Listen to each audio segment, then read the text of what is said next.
यानंतर पाहूयात बातमी पाकिस्तान ज्या पद्धतीने आता मुजोर भाषा वापरायला सुरुवात केली आहे त्याविषयीची। पहलगाममधील दहशतवादी हल्ल्यानंतर सिंधू पाणी करार स्थगित करण्याचा निर्णय भारताने घेतलाय, पण यावरून पाकिस्तानच्या पंतप्रधानांनी नाराजी व्यक्त केली आहे। हा निर्णय योग्य नाही असं ते म्हणतायत। सिंधू आमची लाईफलाईन आहे, सर्व प्रकारच्या चौकशीसाठी आम्ही तयार आहोत असं पाकिस्तानचे पंतप्रधान शहबाज शरीफ यांनी म्हटलंय। आम्हीही आता भारताला चोख उत्तर देणार असं शहबाज शरीफ म्हणाले।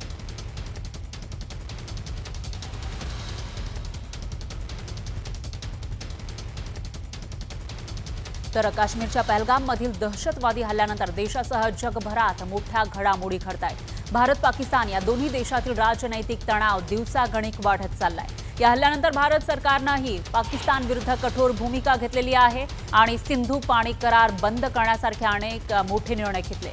या दरम्यान पाकिस्तानचे माजी परराष्ट्र मंत्री आणि पाकिस्तान पीपल्स पार्टीचे प्रमुख बिलावल भुट्टो जरदारी यांनी आक्रमक आणि चिथावणीखोर विधानं केली आहे। ही परिस्थिती अधिक गंभीर त्यांनी केली आहे। एका जाहीर सभेला संबोधित करताना बिलावल भुट्टोंनी सिंधू पाणी कराराबाबत भारताला थेट धमकी दिली। सिंधू आमची आहे आणि ती आमचीच राहील, एकतर आमचं पाणी या नदीतून वाहेल किंवा त्यांचं रक्त यातून वाहेल असं ते म्हणाले। भारताची लोकसंख्या जास्त असू शकते, पण आम्ही धाडसी आहोत आणि सीमेवरील आमचा आवाज तुम्हाला योग्य उत्तर देईल असं बिलावल भुट्टो म्हणाले। भारत को कहना चाहूंगा कि सिंधु हमारा है और सिंधु हमारा रहेगा। या इस दरिया से हमारा पानी बहेगा या उनका खून बहेगा। ऐसे नहीं हो सकता, ऐसे नहीं हो सकता कि एक दिन तू उठ जाए और ये फैसला करे कि आप इंडस वाटर ट्रीटी को नहीं मानते हैं। तर दुसरीकडे पाकिस्तानच्या कर्नल तैमूरकडून लंडनमधील भारतीयांना चिथावणीखोर धमकी देण्यात आली आहे। कर्नल तैमूर हा पाकिस्तानी सैन्याचा लंडनमधील संरक्षण डिप्लोमॅट आहे। कॅप्टन अभिनंदन यांचा फोटो दाखवत गळा कापण्याची धमकी त्यानं दिली आहे। तर पहलगाम हल्ल्याच्या विरोधात लंडनमध्ये भारतीयांकडून जोरदार घोषणाबाजी आणि निदर्शनं करण्यात आली होती। पाकिस्तानी दूतावासासमोर मोठ्या संख्येनं भारतीय जमले होते, यात विद्यार्थ्यांचाही समावेश होता। हातात भारताचा तिरंगा घेऊन पाकिस्तान विरोधात यावेळी घोषणा देण्यात आल्या। तर पाकिस्तानी दूतावासाबाहेर येऊन तैमूरनं ही धमकी दिली। 2034 पर्यंत महाराष्ट्राला विकसित राज्य करण्याच्या दृष्टीनं दमदार पावलं उचलते आणि 2034 पर्यंत फडणवीस मुख्यमंत्री राहतील असं भाकीत भाजपचे प्रदेशाध्यक्ष असलेले चंद्रशेखर बावनकुळेंनी केलं। चंद्रशेखर बावनकुळेंच्या या वक्तव्याबाबत शिवसेनेनं काहीशी सावध प्रतिक्रिया दिली आहे। तर याचवरून विरोधकांनी महायुतीला टोले लगावले। 2034 पर्यंत देवेंद्र फडणवीसच मुख्यमंत्री। देवेंद्र फडणवीस 2034 पर्यंत या महाराष्ट्राची राजकीय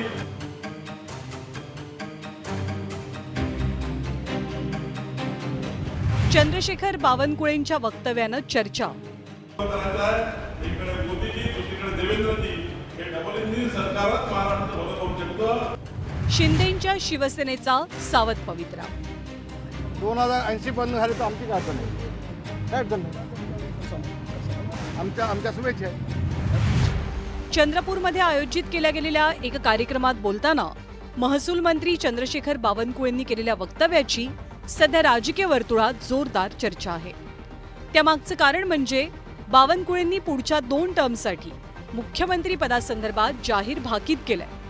त्यासाठी त्यांनी राज्य आणि केंद्रातल्या डबल इंजिन सरकारचा दाखला दिलाय। जोपर्यंत देवेंद्र फडणवीस या राज्यामध्ये मुख्यमंत्री पदावर असले तोपर्यंत विकसित महाराष्ट्र पूर्ण होऊ शकत नाही। आणि त्यामुळं आता देवेंद्रजींनाच आपल्याला पुढे करायचं आहे। इकडे मोदीजी दुसरीकडे देवेंद्रजी हे डबल इंजिन सरकारच महाराष्ट्र भलं करू शकतं। महसूल मंत्री चंद्रशेखर बावनकुळेंच्या विधानाबद्दल राज्याचे उपमुख्यमंत्री एकनाथ शिंदेंना विचारलं असता त्यांनी अतिशय सूचक प्रतिक्रिया दिली। तर बावनकुळे भाजपचे प्रदेशाध्यक्ष म्हणलेले आहेत, तुमची प्रतिक्रिया काय? शुभेच्छा चंद्रशेखर बावनकुळेंच्या याच वक्तव्यावर शिवसेनेचे नेते रामदास कदमांनी ही अशी शाब्दिक कोटी केली आहे। 2080 बंद झाले तर आमची काय अडचण आहे? काय अडचण नाही.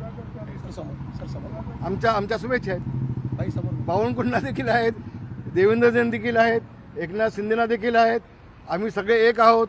कुणी आग लावायचा प्रयत्न केला तर आमच्यामध्ये मतभेद होणार नाहीत. दरम्यान चंद्रशेखर बावनकुळेंच्या वक्तव्यावरनं विरोधकांनी मात्र महायुतीला टोले लगावले. राज्याचे मुख्यमंत्री देवेंद्र फडणवीस वाटतं त्यांचं स्वप्न चांगलं आहे,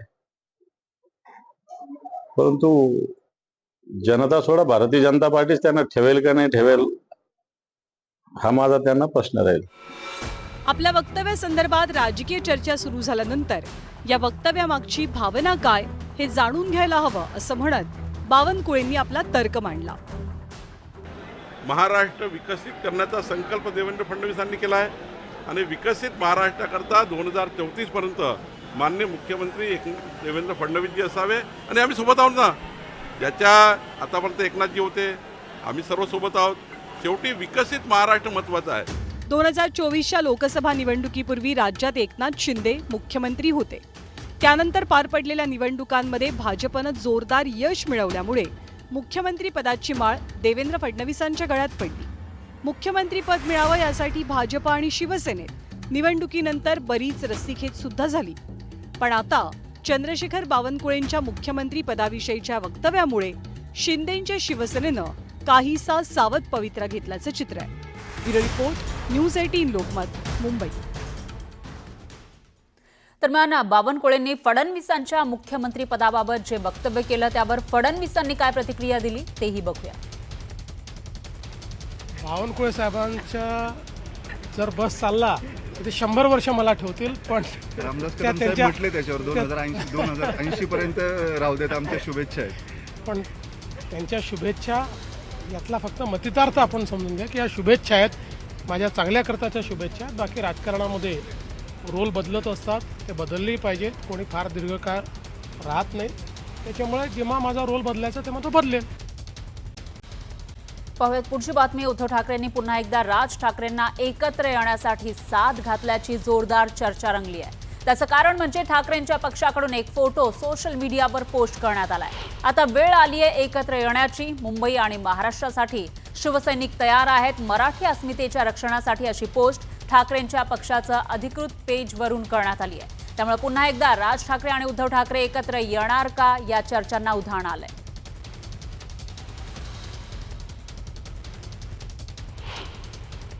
मला असं वाटतं या गोष्टी यथावकाश होतील.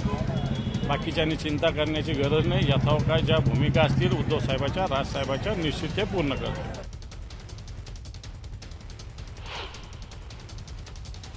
माननीय राज ठाकरेजी, उद्धव ठाकरेजी यांनी जर त्यांची युती केली तर त्यांचा तो अधिकार आहे.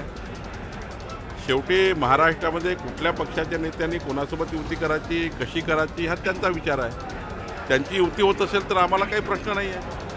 शेवटी आम्हाला आमचा पक्ष मजबूत करायचा आहे, त्यांना त्यांचा पक्ष मजबूत करायचा आहे. त्यामुळे त्यांच्या युतीवर मी काही बोलणार नाही. दरम्यान मुख्यमंत्री फडणवीस यांनी पुण्यामध्ये जाऊन जगदाळे आणि गणबोटे कुटुंबियांची भेट घेतली.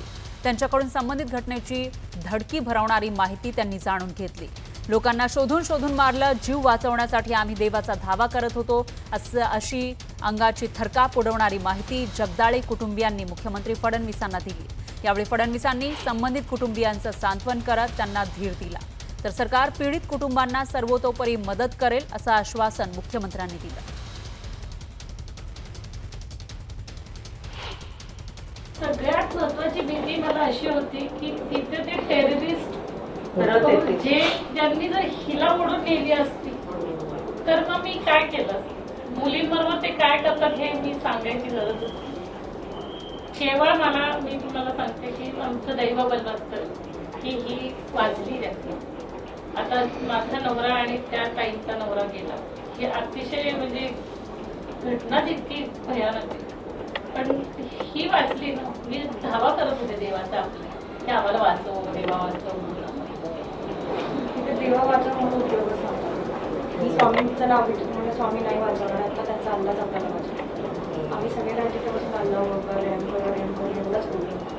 आमच्या शेजारची फॅमिली किती साऊथ इंडियन होती, ते आजोबा माझ्या मागे लपले होते. त्यांना मला तुम्ही थांबू नका, त्यांना अल्ला वगैरे नाही काय करणार त्यांनी फक्त यंग जेंट्स जे मध्यम वयाचे होते, 50च्या अलीकडचे, 60च्या अलीकडचे, त्या सगळ्यांना पुरुषांनाच टार्गेट करून त्यांनी ओढून मारलं. जी बाई आमच्या शेजारी ज्या नवऱ्याला लपवलं होतं मागे, तिच्या मागे लपवलं, त्याला बाहेर काढून आत घालून त्याला गोळ्या मारल्या. पहिलं तर त्यांनी गन माझ्यावरच घेतली होती, ते चल तू बाहेर निघ असे म्हणले. नंतर आम्हाला म्हटले जाओ मोदी को बताओ. सगळ्यांना हे वाक्य त्यांनी सांगितलं, ज्यांना मारलं ना त्यांना सगळ्यांना सांगितलं. पण दुसरं एक चांगली गोष्ट अशी होती की तिथले सगळे लोकल जे होते त्यांनी आम्हाला खूप चांगलं हेल्प केली. अक्षरशः त्या सगळ्या स्टाफनी, ते जे मिलिटरी आहे त्यांनी पाणी पाजण्यापासून आम्हाला मदत. लोकल मुस्लिम जाते, तो ड्रायव्हर त्याला आम्ही विसरू शकत नाही. जे काही झालंय ते अनाकलनीय अशा प्रकारचं आहे आणि मला असं वाटतं की त्यांचा अनुभव त्यांचा ऐकल्यानंतर आतंकवादाशी लढण्याचा जो आपला निर्धार आहे तो अजून मजबूत झालेला आहे. आणि एक महत्त्वाचा मुद्दा, कारण जगदाळे कुटुंबियांनीच त्यांच्या मिसेस ज्या आहेत प्रगती जगदाळेंनी, त्यांनी फिनान्शियल अडचणींच्या संदर्भात सुद्धा सरकारकडे एक अपील केली आहे. निश्चितपणे हे जे 6 परिवार आहेत यांना जी काही मदतीची आवश्यकता असेल राज्य सरकार ती करेल.